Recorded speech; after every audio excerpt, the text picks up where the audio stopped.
I am indeed using a pen as a microphone because I feel more official that way and it's really fun.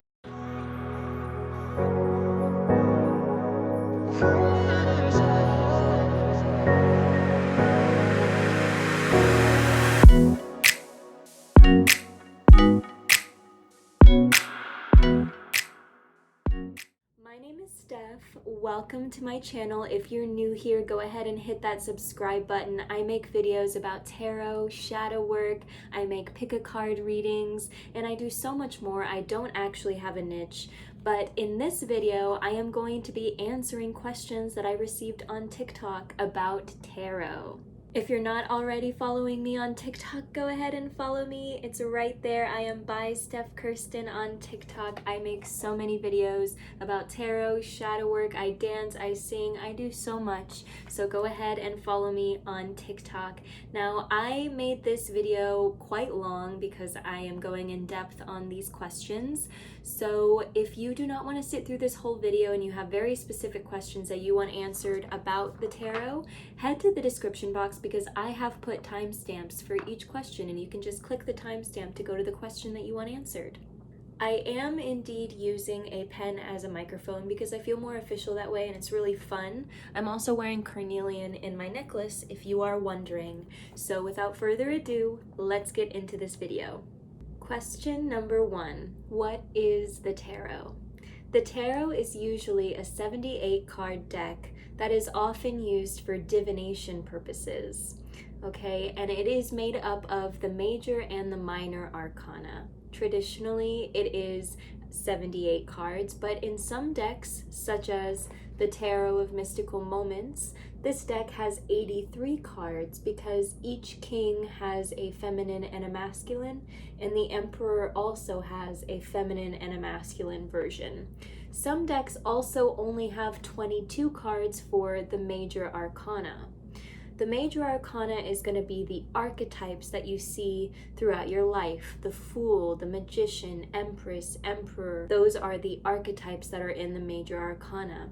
The minor arcana is going to be the Wands, Cups, Swords, and Pentacles. This leads us into question number 2. What is the difference between tarot and oracle cards?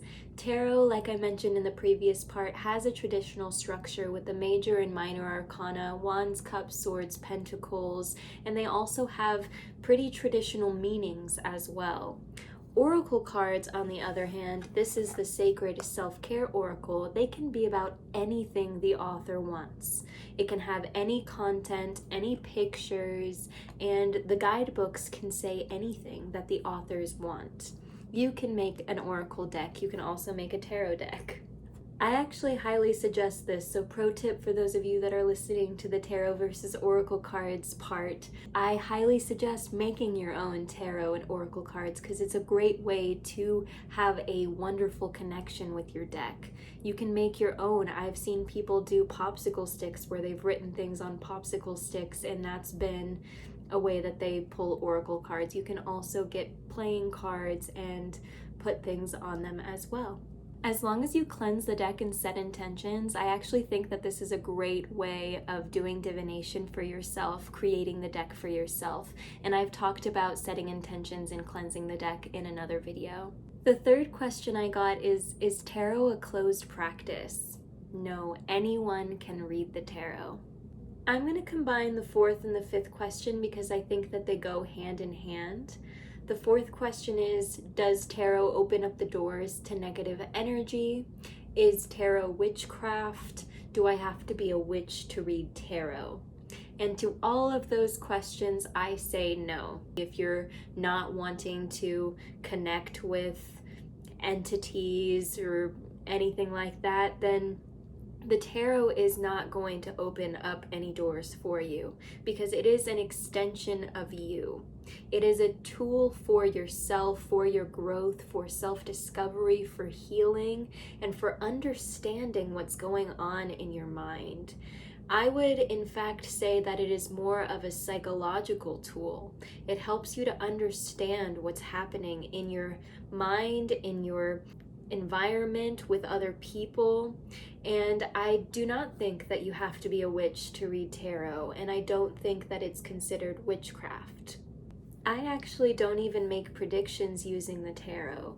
I read for the present moment, and I see each card as an invitation back to the present moment, to the most authentic version of yourself. Question number 6, do you have to be gifted a tarot deck? No, I'm not sure where this came from. I think that it's an old wives' tale of some sort, but you do not have to be gifted a tarot deck. I've never been gifted one. I have given them to other people, but I've never been gifted one myself. You can buy them, which leads us into question number 7, where can I get decks? Well, you can get them at metaphysical shops, Barnes & Noble, bookstores. I've known some people that have gotten them at places like Goodwill.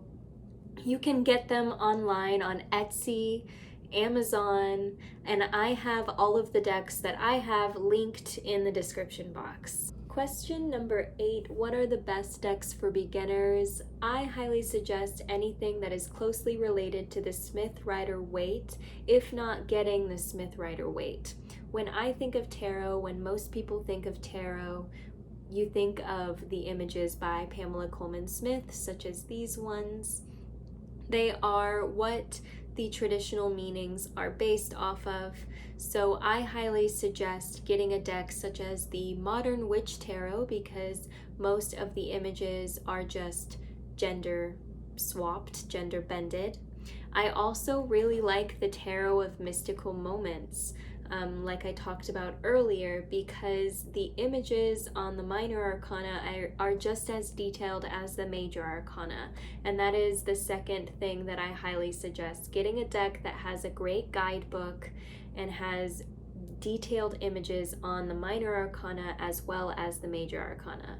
There are many decks that just skimp out completely on the minor arcana and have just images of swords or just images of coins or pentacles or just wands, and you're like, I don't know what that means if you're just beginning. So I highly suggest getting a deck that has images that are detailed on the minor arcana to help you with your memory. Question 9, do you have any tips for beginners? Yes. There is so much information out there, it is very easy to get overwhelmed. Okay, so I highly suggest finding the decks that resonate with you, using the guidebooks that come with those decks, and just really paying attention to those meanings, because while it's very tempting to read every meaning that there is out there, there are very conflicting ideas. So find the ones that resonate with you, that really speak to you, and you can also find authors like that. So the next question is about the resources that I suggest, the ones that resonate with me, and so I suggest finding the authors, the deck creators that resonate with you, and paying attention to those meanings rather than trying to consume every piece of information out there. I also really suggest following your intuition when it comes to everything. You are your own best teacher when it comes to learning the tarot and learning the meanings. You can create your own language with the tarot cards. When certain cards come out together, it can mean something distinct to you. You can create your own tarot spreads. You don't have to do the most typical, the most common ones. You don't have to do any of the things that everybody does. Find what resonates with you. Question 10, do you have any resources you would recommend? Yes, and they are all linked in my description box. Some of the books I have lent out to people, so I don't have them with me right now. But the first one that I recommend is 78 Degrees of Wisdom by Rachel Pollack. It is a great resource for reading the tarot as a tool for self-discovery, self-awareness, growth, healing, rather than prediction. Rachel Pollack also has a great resource just about learning the tarot, which is also linked in my description box, but I've lent it out to somebody. I've also got the Tarot Bible, which I highly recommend for keyword learning, because when I go to talk about the best way to learn the meanings, I will mention that the best way is by journaling with keywords. And this book has great keywords, talks about spreads, talks about shuffling. It is a great book for beginners. Another great book for beginners is the Kitchen Table Tarot. This book is like you're literally sitting at a kitchen table with Melissa, and she is discussing tarot over a cup of coffee. All of the meanings are in here, separated by the minor arcana, separated by the numbers, which I love that organization. And the major arcana, I just love all of the meanings. The pictures are really cute as well. So the online resources that I recommend, the first one is Biddy Tarot. It is a great resource. All of the tarot meanings, reading reverse cards. It is a great tool for beginners. Labyrinthos as well, labyrinthos.co. I don't know if I'm saying that right, but that is another tool that I highly recommend using, as well as the guidebooks for all of the tarot decks that you own. Those are some of the best resources that you will have. And some tarot decks, such as the Light Seers Tarot deck, the Muse Tarot deck, those have websites that also have additional things to look at, and it's free. So even if you don't have the deck, you can go to lightseerstarot.com, read the tarot meanings. There are shadow work prompts there as well. You can also have it pick a card for you. And the Muse Tarot as well, it works that way. And the Muse Tarot is awesome because it also has a prompt and a poem, and so it is great for creatives. So I highly recommend that resource as well, themusetarot.com. Question 11, can I trust the readings on social media? Can I trust readings in general? The most important thing to realize is only you get to decide what resonates. So if you are getting a reading from somebody else and it doesn't resonate, it doesn't fit anything that's going on in your life, it doesn't come true, if it's a prediction, then that wasn't for you. And only you get to decide what is for you. Free will is a big piece of the puzzle here. Only you get to decide what is for you.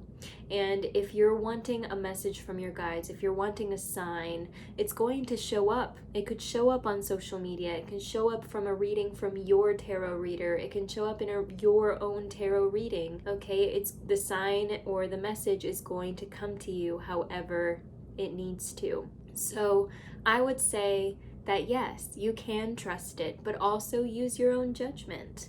And another thing to mention is that there is no need to claim anything. You don't have to claim energy or to unclaim negative energy if you see things on social media. And so if somebody's asking you to claim something, then that could be an indication that they have ulterior motives. So that's another thing to pay attention to. If you like the reader, you get a good vibe from the reader, then, maybe listen to the message, and you then get to decide if the message is for you or not. Question 12, how do you shuffle, and is there a right way? There is no right or wrong way of shuffling a tarot deck, but I will bring you down to show you how to shuffle. I have two different sized decks here. One is a little bit wider, so I will show you how to shuffle both of these. This is pretty normal size for a tarot deck, so I'm going to show you how to riffle shuffle first. Now, I am not a casino shuffler. I just want to preface this by saying that, and I just do that. Okay, and that is how I riffle shuffle. You can also do it that way, okay, and that doesn't always work with small decks like this, so I suggest doing that for the big decks like this. Okay, and now you can also do it in the corner. Now another thing that you can do is you can hold it in your non-dominant hand. And this is how I shuffle and pull cards, okay? So I have it in my non-dominant hand and I'm just moving it. I'm just moving it forwards, backwards. Now I'm also going to do it like that. I'm using my thumb. Okay, and those would be the cards that came out. With these kinds of cards, now some cards are too big to do it this way, and so you can also do it vertically, like that. You can also do what I call the chaotic shuffle and just kind of swirl the cards around. I've also seen other people doing things where they're just like flipping the cards like that, especially if you're someone who reads reversed cards, then you can do that kind of thing, and then just do a couple of these, and then we'll get into pulling the cards in the next part. Question 13 is, how do you pull cards? So like I mentioned, you can pull cards while shuffling, let them fall or flip out, okay? Another thing you can do is just shuffle until you feel like you're done shuffling. Place them there and just like set them out if you're doing a spread, and then flip them over. And I flip them side to side. Another thing that you can do is shuffle and then set them out, you know, in a kind of like all over the table. And then kind of go through, and whichever one you feel is the one that maybe you choose. There are so many different ways that you can pull the cards, okay? So it's about finding what resonates with you. Question 14, do I have to read reversed cards? No, you do not have to read reversed cards. Some very amazing readers only read upright cards, and that is totally valid. Some readers read them as the opposite of the card's meaning. Biddy Tarot reads them as blocks, and I read them as an opportunity for shadow work, some healing, some reflection, and possibly some blocked energy.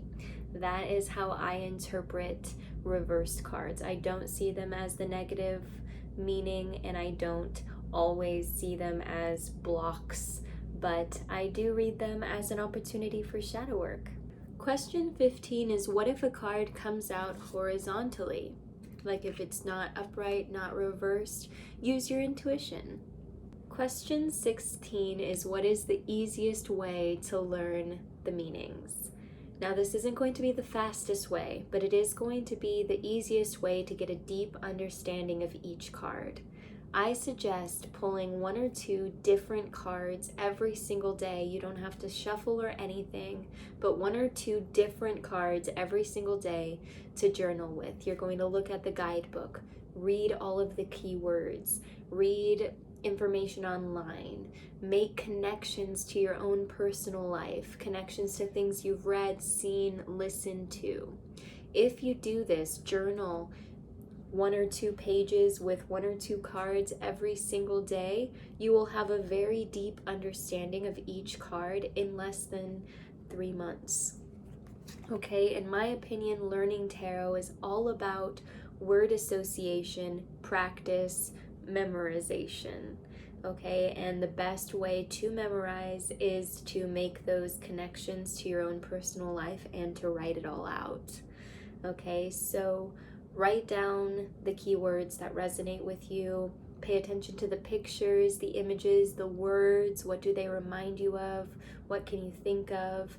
Make as many connections as you can with each card. And like I said, you will have a pretty deep understanding in less than 3 months. Question 17 is, do I have any tips for memorization, any tricks for that? And I do, especially for the minor arcana.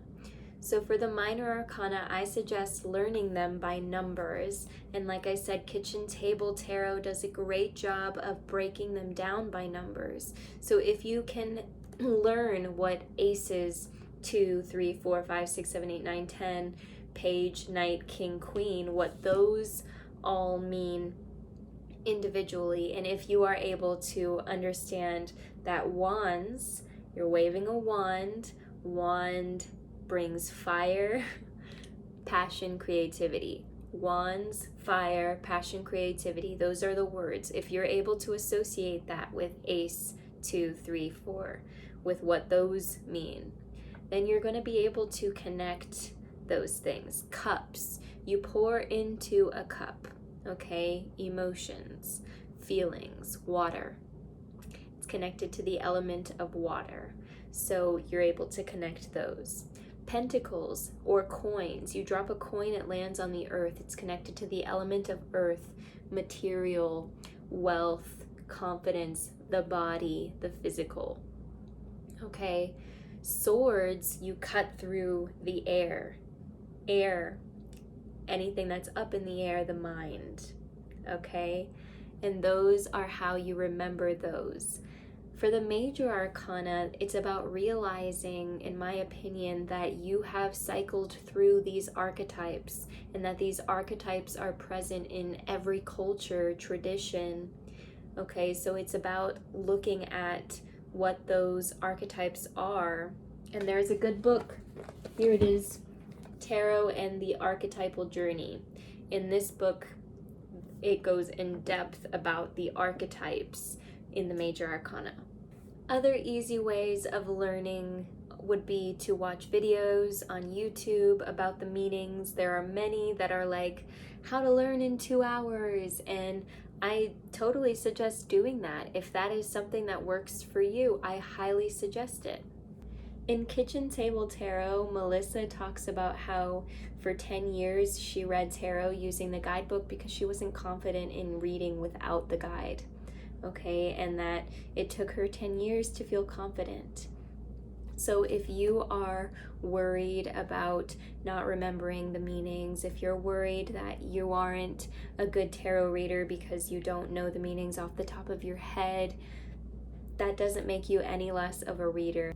I highly suggest practicing by reading for yourself, reading for others, pulling cards as much as you can, bringing them with you, doing readings for yourself in different situations. Whenever you're feeling happy, sad, frustrated, come to the deck, no matter how you're feeling, and just practice that way, because the more that you do it, the more that'll become natural to you. Question 18 is, can cards mean different things to me? And the short answer is sort of. So the tarot cards do have traditional meanings. For example, the Three of Swords is always about heartbreak, loss, grief, sorrow. You can't just pull the Three of Swords and be like, love is coming to you, because that is not what the Three of Swords is about. But what you can have is a tarot language, a language that you speak with your deck. For example, you can decide that combinations of cards mean specific things. For me, I know that if I pull the Two of Cups and the Lover's card together, then this is a love reading. I often need that kind of direction when I'm doing general readings for people, because I don't ask if somebody's in a relationship, or I don't ask information about the person that I'm reading for. And so if I pull the Two of Cups and the Lovers together, I know that they're either in a relationship or that this is a love reading. And I also have a card that represents me. So whenever I pull this card, I know that I am aligned, that I am on the right path. For me, that is the Knight of Wands. And you can pick a card, or even ask your deck to pick a card that represents you. When a card comes out, when it comes out upright, it can mean that you feel aligned. And for me, when it's reversed, then I know that I need to do something to get back aligned, or to get back on track, or to find balance. And you can create that kind of shorthand, that combinations of cards or a specific card means something to you. But it's not going to be like a huge departure from the traditional. It'll just be that, oh, okay, so these combinations of cards together mean this. So for me, High Priestess and the Sun together mean that you're being invited to follow your intuition by following your curiosity and inviting your inner child into it. And that is a shorthand that I've created with my deck, and I have a whole bunch of those kinds of shorthands, and you can create that kind of language with your deck as well, that combinations of cards or specific cards mean certain things. Question 19 is, how do I link the cards together for a reading? And this is a great question, and if you're just beginning, I highly suggest doing some kind of spread where you have one question for one card, so that you're not really doing that linking thing. Whenever you feel comfortable with the one card for one question, then you can start linking the cards together, because you'll feel comfortable enough with the meanings to create the story, because that is what you're doing with linking the cards, is you're creating a story with all of these images, these words, these archetypes, these keywords. You are creating a picture, you're creating a story whenever you have multiple cards together. And we can get into interpretations in a later video. Question 20 is, can I use both tarot and oracle cards in a reading? And yes, I usually do. You can do this many ways. The way that I do it is sometimes I will theme a reading by pulling an oracle card at the beginning and then pulling all tarot cards. You can also do that the opposite way, where you pull a tarot card to theme the reading and then pull all oracle cards. You can do a combination where you ask a question to the tarot and the oracle cards. What I usually do with this Sacred Self-Care Oracle is I will ask the tarot deck, in what areas am I or my client experiencing a block? And then I will ask the oracle, the self-care oracle, how can they unblock these areas? And I highly suggest incorporating both tarot and oracle cards. You don't have to. You can do one or the other or both. Question 21 is, what is a tarot spread? Do I have to use it? Can I make my own? So a tarot spread is exactly what it sounds like. You set out tarot cards in a kind of pattern. The most common would be the Celtic cross, and also past, present, future kind of readings. Those are specific spreads. You do not have to use them. In fact, I rarely do use them. You can also make your own spreads. I have made my own full moon spread, and for my own spreads, I don't focus on the way that they're laid out, and I don't focus on the number of cards. It's just like specific questions, and however many cards come out to answer those questions is how it comes out. Question 22 is, what is an intuitive reading and how do I follow and trust my intuition? An intuitive reading is just a reading. Everyone has intuition, and everyone that does readings is most likely using their intuition, which is just your own sense of inner knowing. The next question is about clair-abilities, which is about the different ways that you can know things intuitively. So how do you follow or trust your intuition? Well, it's a practice. So you can do things like intuition tests, but I highly suggest following what lights you up, doing what you're curious about, and just trusting that the images, the things that you're receiving are your own intuition.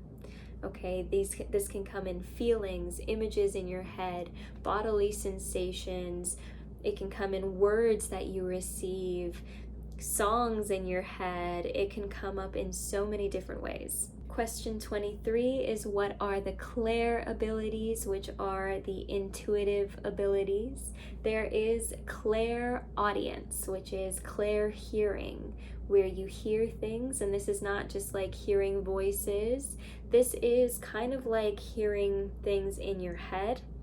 It's more of words and messages that you get in your head. It's not like usually someone whispering in your ear. That's not usually how it comes. Sometimes if clairaudience is trying to come through, you could experience ears ringing, okay? So if you're someone who's been experiencing your ears ringing, that is probably clairaudience coming through if you're not having some kind of other auditory problem, okay? The other one is clairvoyance. Clairvoyance is clair-seeing. So you're seeing images in your head. Sometimes it can look like a movie, a picture. It can look like seeing things, seeing a specific image, color. That is clairvoyance. If you are someone who sees your memories, sees images, you are most likely clairvoyant. Okay? Another one is clairsentience. Okay? Clairsentience is clair-feeling, where you are able to feel things physically and sometimes emotionally. This is often something like if you consider yourself an empath, you are most likely clairsentient. If you can feel energy when you walk into a room, then you are also able to alchemize it and feel that during a reading. Okay, so paying attention to how things feel in your body. If you start to get frustrated, if you start to tighten up anywhere, those could all be indications of something going on with yourself and also your client, okay? Another clair feeling is clair-tangency. Clair-tangency is feeling things physically as well. So you can feel energy physically, and you can almost like touch what's going on. Sometimes this is if you are in a specific space and you like are holding some kind of object that contains energy, then you can sometimes feel it physically. Okay, that's clair-tangency. You can also have clair-gustance, where you can taste things, and clair-alience, where you can smell things. Another clair-ability that you can have is just the ability to just know things, clair-cognizance. You just know without a shadow of a doubt. You don't have to do anything, you just know things. You have premonitions, and this could be just you know dates, you know this, you know that, you know names. It's just popped into your head, you just know. That's claircognizance. I know that was a lot of information. I will leave information about the clair-abilities in the description box as well. Question 24 is, do I have to read daily? And the answer is no. Very simple answer. You do not have to read daily. Question 25, can I make my own deck? Can I use playing cards? I talked about this in a previous question. The answer is yes, and I highly suggest doing that because you will have a better connection to your cards. You can cleanse and set intentions for these decks, but if you want to draw cards, put things on index cards and have that be something that you do.